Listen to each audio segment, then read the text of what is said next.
बापाची छत्रछाया जोवर डोक्यावर असते तोवर वाळवंटातील रणरणत्या झळातूनही मुलांना सुखद गारवा मिळत असतो.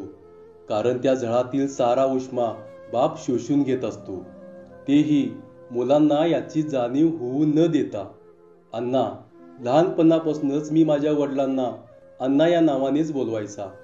माझ्या अण्णांचा जन्म 1 जानेवारी 1944चा. त्यांचे शिक्षण त्यावेळी 4थीपर्यंत झाले होते. लग्नापूर्वी त्यांनी काही काळ इचलकरंजी येथे हातमागावर काम केले. त्यावेळी सरकारी नोकरीच्या अनेक संधी उपलब्ध असतानाही कुस्तीची आवड असणाऱ्या 6 फूट 2 इंच उंची, भरदार मिशा आणि पायात जाड कोल्हापुरी करकरणारी पायतानं वापरणाऱ्या रांगड्या अण्णांना नोकरीच्या चौकटीत जगणे जमले नसावे. नंतर ते गावी आले आणि शेती करू लागले. साधारण 1971च्या दरम्यान त्यांचे लग्न झाले आणि त्यांचा संसार सुखात चालू झाला. त्यांच्या संसारवेलीवर 3 फुलेही फुलली. पहिली मुलगी निर्मला, दुसरा मुलगा म्हणजे मी रामदास आणि तिसरा मुलगा दशरथ. बालपणीचा काळ सुखाचा या म्हणीप्रमाणे माझेही बालपण सुरू झाले. पैलवानाचा मुलगा असल्याने कुस्तीची बाळगुटी मला जन्मजातच मिळाली असावी. त्यामुळे लहानपणापासूनच मी इतर मुलांच्यापेक्षा शरीराने सशक्त आणि मजबूत होतो. दंगा, मस्ती, भांडण आणि माझ्याविषयी घरी येणाऱ्या तक्रारी हे आता रोजचंच झालं होतं. माझ्या या बाललीलांचे अण्णांना सुरुवातीला खूप कौतुक वाटायचे. सरणाऱ्या दिवसांबरोबरच माझे वय आणि मस्तीही वाढतच होती. माझ्या वयाची मुलं आता शाळेत जाऊ लागली होती, पण मी मात्र काही शाळेत जायचे नाव घेत नव्हतो. सरणाऱ्या दिवसांबरोबरच माझं वयही वाढतच होतं.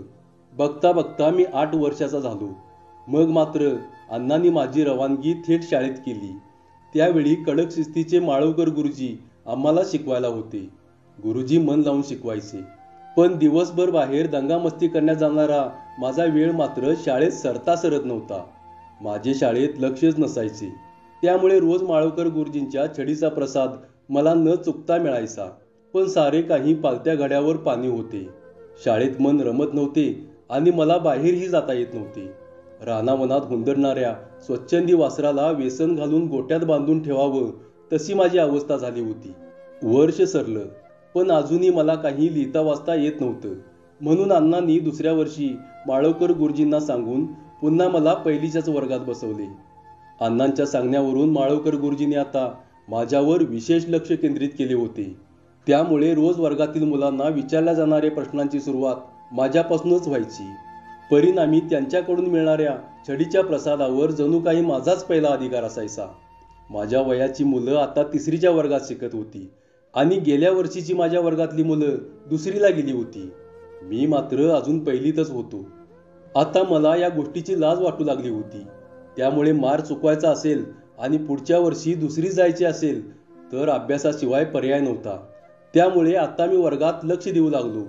त्यानंतर झपाट्याने माझी अभ्यासात प्रगती वाढत गेली. पूर्वी वेळोवेळी माळवकर गुरुजींच्याकडे माझ्या शाळेतील प्रगतीबद्दल चौकशी करणारे आणि खिन्न मनाने घरी परतणारे अण्णा आत्ता मात्र समाधानाने घरी परतत होते. सुट्टीच्या दिवशी अण्णा मला आणि दशरथला कुस्तीचे डाव शिकवत असत. मला ही कुस्तीची आवड निर्माण झाली होती. मी 12-13 वर्षाचा असताना अण्णा मला कडगाव, जकेवाडी, लिंगनूर आणि आल्लूर या शेजारच्या गावामध्ये यात्रेला घेऊन जात. यात्रेनिमित्त तेथे कुस्तींचे मैदान असायचे. अण्णा मलाही त्यात भाग घ्यायला लावायचे. मी त्यावेळी हमखास लहान गटातील कुस्तीत विजयी व्हायचा. मला त्यावेळी बक्षीस म्हणून रोख 10 रुपये, नारळ व एक लहानशी ट्रॉफी मिळायची. ती ट्रॉफी आणि 10 रुपयांचं बक्षीस हातात घेऊन न्याहाळताना अण्णांच्या चेहऱ्यावर मात्र लाखाची लॉटरी लागल्याचे समाधान पसरलेले असायचे. दसऱ्याच्या सणाला आमच्या भावेश्वरी ग्रामदेवतेची पालखी गावाबाहेरील ब्रह्मदेव, मारुती या देवांना भेटून गायरानावर यायची. तेथे थोडा वेळ पालखी खाली उतरवून मानकरी आणि हाकदार विसावा घ्यायची. त्याच वेळी तेथे गावातील लहान मोठ्या मुलांच्या हौसेने कुस्त्या लावल्या जात. अण्णा दरवर्षी आवर्जून मला तेथे घेऊन जात. तेथेही मी विजयी व्हायचा. त्यावेळी हाय रे वागा म्हणून अण्णा अत्यानंदाने मला उचलून पाप्या घ्यायचे. पण ती कुस्ती जिंकूनही बक्षीस काही मिळणार नसल्यामुळे मी मनातून नाराज झालेला असायचा. पण अण्णांच्या लकाकणाऱ्या डोळ्यात मात्र मी कुस्ती जिंकल्याचा आनंद ओसंडून वाहत असे. सरणाऱ्या वर्षाबरोबरच मी इयत्तांचीही एक पायरी चढत 7वी पूर्ण केली. गावात हायस्कूल नसल्यामुळे मला इयत्ता 8वीला गावाशेजारी 3 किलोमीटर अंतरावर असलेल्या उत्तूर या गावी जावे लागणार होते. गावातील सर्व मुलं सायकलने ये जा करत होती, पण माझ्याकडे मात्र सायकल नव्हती. त्यावेळी अण्णांनी हौसेने घरी बाळगलेलं एक मोठ्या शिंगाचं बकरं बाजारात नेऊन 850 रुपयाला विकले आणि मला एक ॲटलस सायकल आणून दिली. अण्णा परिस्थितीने जरूर गरीब होते, पण मनाने खूप श्रीमंत होते. ते आम्हा भावंडांचे सर्व हट्ट आपल्या परीने पूर्ण करण्याचा प्रयत्न करायचे. पुढे मी 10वीला गेलो. त्यावेळी अण्णांना खूप आनंद झाला. ते मला म्हणाले, पोरा, जर तू 10वी पास झालास तर कॉलेजला जायला मी तुला MAT घेऊन देईन. कदाचित पहिलीच्या वर्गात मला 2 वेळा बसावे लागल्याने मी पहिल्याच प्रयत्नात 10वी पास होईन याबद्दल अण्णांना शंका वाटली असेल. पुढे मी 10वी पहिल्याच प्रयत्नात पास झालो आणि कॉलेजलाही जाऊ लागलो. मला कॉलेजला जाताना पाहून अण्णांचा ऊर अभिमानाने भरून यायचा, पण बेताच्या परिस्थितीमुळे मला अण्णांच्याकडे MAT मागायची हिंमत झाली नाही. कारण मला खात्री होती अण्णांनी आपला शब्द पूर्ण केला असता. मग त्यासाठी त्यांना कितीही काबाड कष्ट करावे लागले असते तरी त्यांनी ते केले असते. पण त्यांना अजून खर्चात टाकणे मला जीवावर आले होते. 12वी नंतर मला ITI करायचे होते, पण सरकारी कोट्यातून प्रवेश न मिळाल्याने मी DY पाटील ITI कॉलेज गारगोटी येथे प्रवेश घ्यायचे ठरवले. पण त्यासाठी 15,000 रुपये फी भरावी लागणार होती आणि त्याच दरम्यान अण्णांनी नुकतीच शेतात बोर मारल्यामुळे ते अगोदरच आर्थिक अडचणीत होते. त्यामुळे मी ITI न करण्याचा निर्णय घेतला. पण ITI न केल्याची खंत मात्र मनात राहूनच गेली. शेतात बोर मारण्यामागे अण्णांचा हेतू असा होता की आपण बोर मारून बोरचे पाणी चौथाईने आजूबाजूच्या शेतकऱ्यांना दिले तर भविष्यात मुलांना कायमचे उत्पन्नाचे साधन निर्माण होईल. शेतामध्येच आमचं मातीचं छोटं घर होतं. भविष्यात ते मुलांना अपुरे पडणार याची अण्णांना कल्पना होतीच. त्यामुळे अण्णांनी शेतात पक्के घर बांधण्याचा निर्णय घेतला आणि त्यासाठी ते पै जोडू लागले. 1-2 वर्षातच जुन्या घरासमोर अण्णांनी दुसरे घर बांधायला काढले. पण हॉल बांधून झाला आणि अण्णांच्या जवळचे पैसे संपले. त्यामुळे अर्ध्यावरच घराचे बांधकाम थांबले. अर्धवट बांधकाम राहिल्याने कोणी हसायचा तर कोणी नावे ठेवायचा. पण अण्णांनी अशा लोकांच्याकडे कधीच लक्ष दिले नाही. ते आम्हाला म्हणायचे, पोरांनो, तुम्ही किती बी मोठं घर बांधल्यासा तरी त्यातनं काय तुम्हाला पैसे मिळायचं नाहीत आणि कर्ज म्हणजे वैरी हाय, त्याला कधी बी जवळ करायचं नाही. अशा प्रकारे अण्णांनी आपल्या तत्वांशी कधीच प्रतारणा केली नाही.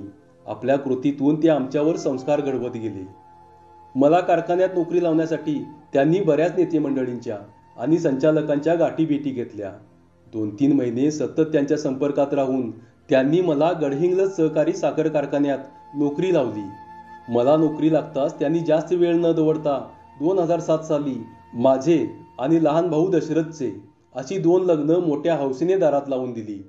लग्नासाठी लागणारा सारा पैसा त्यांनी काटकसरीने आणि शेतीच्या उत्पन्नातून जमा केला होता. एका मोठ्या जबाबदारीतून पार पडल्याचे समाधान आता अण्णांच्या चेहऱ्यावर पसरले होते. परंतु अजूनही समोर अनेक जबाबदाऱ्या आवासून उभ्या होत्या. ते पुन्हा नव्या जोमाने कामाला लागले. आता त्यांनी आपला मोर्चा अपूर्ण राहिलेल्या घराकडे वळवला. दूरदृष्टी असलेल्या अण्णांना माहीत होते की कोणत्या गोष्टीला केव्हा महत्त्व द्यायचे आणि कोणते काम केव्हा बाजूला ठेवायचे. घराचे राहिलेले अपूर्ण बांधकाम त्यांनी पूर्ण केले. साधारणतः माणूस आपल्या आयुष्यात एक घर बांधताना मेटाकुटीला येतो, पण अण्णांची बेताची परिस्थिती असतानाही योग्य नियोजन आणि दूरदृष्टीने आपल्या 2 मुलांना 2 स्वतंत्र घरे बांधली. मी नोकरीबरोबरच शेतीला काहीतरी जोडधंदा करावा अशी अण्णांची इच्छा होती. त्यानुसार मी पोल्ट्री व्यवसाय सुरू केला. यामध्येही मला त्यांचा मोलाचा हातभार होता. दिवस पाखरासारखे उडून जात होते. सरणाऱ्या दिवसांबरोबरच मला 2 मुलं आणि दशरथलाही 2 मुलं झाली. अण्णांना तर आता आकाशच ठेंगणे वाटू लागले होते. 4 नातवंडांच्या मध्ये ते दिवसभर रमून जायचे. त्यांना नाहूमाकू घालताना खेळवताना अण्णांना खूप आनंद वाटायचा. आमचे घर गावाबाहेर शेतात असल्याने आणि आजूबाजूला घरे नसल्याने आमच्या मुलांच्या बरोबर खेळायला दुसरी मुलं नसायची. त्यावेळी अण्णा नातवंडांच्या बरोबर लपाछपी, राजा-राणी, विटीदांडू असे खेळ लहान मुलं होऊन खेळायचे.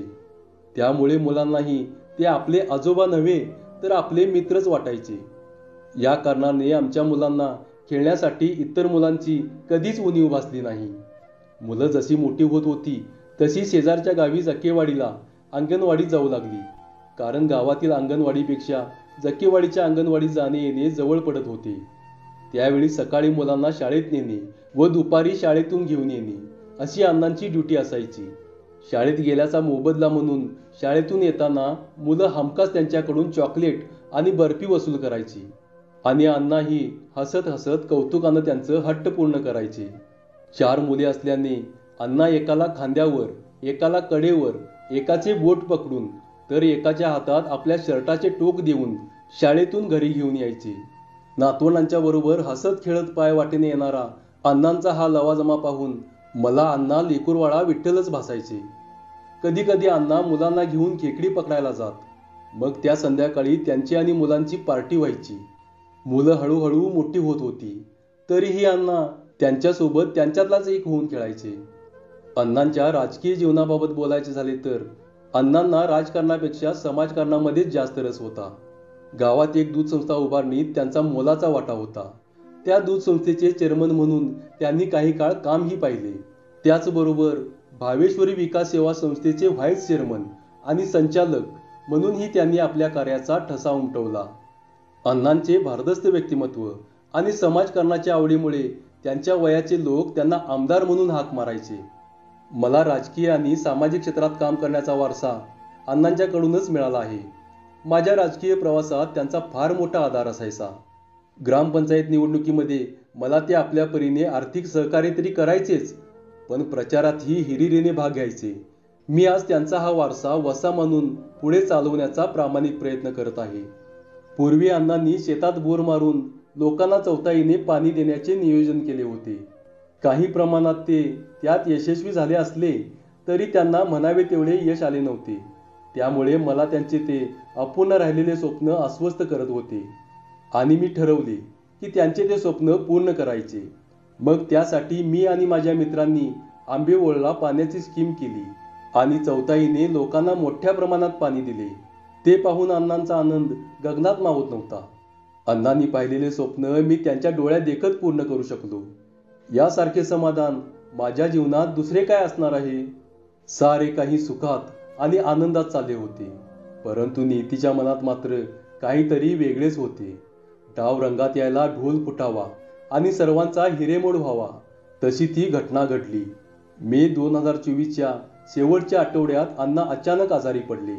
आम्ही त्यांना लगेच हॉस्पिटलमध्ये दाखल केले, पण इकडे मुलांना मात्र अजिबात करमेनासे झाले होते. मुलं माझ्या पाठी लागून रडून प्रसंगी आरडाओरडा करून अण्णांना पाहायला दवाखान्यात यायची. मुलांना पाहून त्याही अवस्थेत अण्णांच्या निस्तेज चेहऱ्यावर हास्य पसरायचे. 4 नातवंडे अण्णांच्या कॉट शेजारी बसून राहायची. त्यांना हवे नको ते पाहायची. पण त्यानंतर त्यांची तब्येत सतत बिघडू लागली. त्यामुळे त्यांना सारखे दवाखान्यात घेऊन जावे लागत होते. त्यांच्यावर सर्व उपचार चालू होते, पण त्यांच्या तब्येतीत काहीच सुधारणा होत नव्हती. अखेर 22 जुलै 2024चा तो सोमवार मात्र आमच्यासाठी काळ्या दिवसाच्या रूपात उजाडलाच. इतके दिवस मृत्यूशी झुंजणाऱ्या अण्णांना अखेर मृत्यूने चोहोबाजूंनी घेरलेच आणि सायंकाळी 5च्या सुमारास आमचे अण्णा आम्हाला सोडून देवाघरी गेले. आमच्यावर दुःखाचा डोंगरच कोसळला. इतकी वर्षे आमच्यावर येणाऱ्या संकटरूपी ऊन वारा पावसाशी एकट्याने लढून आम्हाला सुखद छाया आणि थंडगार गारवा देणारा माझा आधारवडच उन्मळून पडला होता.